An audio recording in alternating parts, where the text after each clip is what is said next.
for this video we're going to remove the separator motor. That's basically what moves the tabs underneath to send it to the right tube when a coin goes in. So we're gonna have to remove these two screws.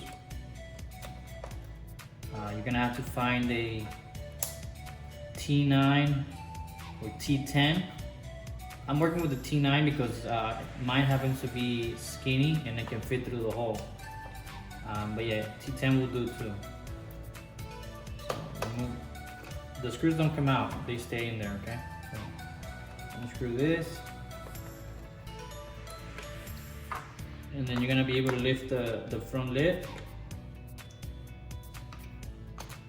Reveal that. And then you can remove the separator motor.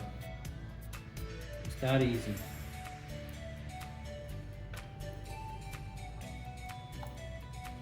Unplug it.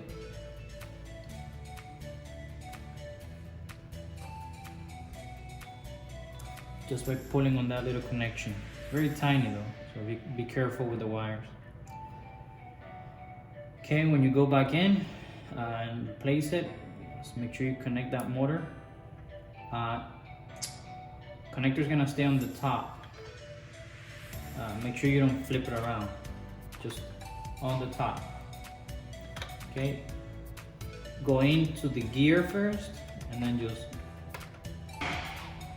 something that you're gonna be very careful with. And I'll show you here is this little connector here for the motor. It's very easy to get it caught in between the hinge.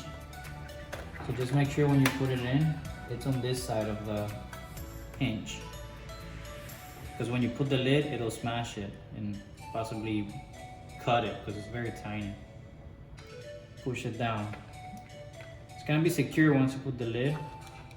Nothing will fall forward. Then you just slide the lid back in. Remember the screws are in there, so just insert your your T10 or T9. Make sure you tighten it up.